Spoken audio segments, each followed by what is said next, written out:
Ветеринарни лекари от цялата страна излизат на протест. Причините, освен голямото намаление на тарифите, по които трябва да работят, от Съюза са недоволни, че все още нямат сключени договори с Държавен фонд земеделие и с Българската асоциация по безопасност на храните. Ветеринарите не знаят и дали ще бъде приета национална профилактична програма. Забавянето може да доведе до разпространение на болести, опасни не само за животните, а и за хората. Снежана Любенова от Благоевград с подробностите. Към теб, Снежана, здравей!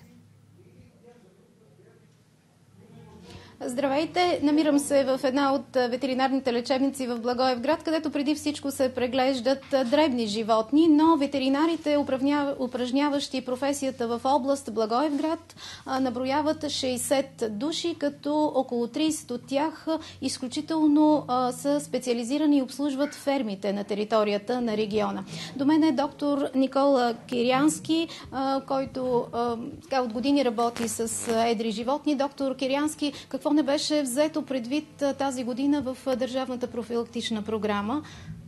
Основният проблем е, че отново не беше съгласувана тарифата, нормални цени, на които ние да работим. Беше ни дадена тарифа, която е 3 пъти по-ниска в сравнение с миналата година. Затова и ние не сме съгласни да работим на тази тарифа и очакваме този проблем да се разреши, за да може колкото се може по-скоро да започнем работа по имунопрофилактичната програма за 2014 година. Колко е необходимо, за да се обслужва правилно тази имунопрофилактична програма? Необходимо е, защото все пак говорим за заболявания, които са опасни и те могат да преминат от животните към човека. Това е туберкулоза по едрите преживни животни, бруцелозата.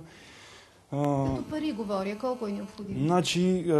Трябва да бъде гласувано, както и миналата година, бюджет около 15 милиона лева, който да бъде достатъчен да покрие всичките тези необходими нужди на колегите, които работят в цяла България.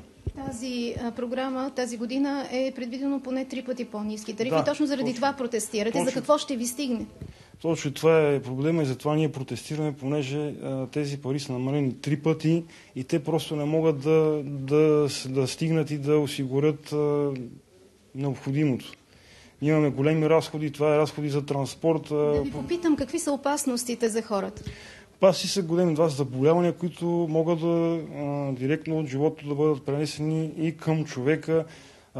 Първа рискова група, това са хората, които работят във фермите, обслужващия персонал в следващите смени.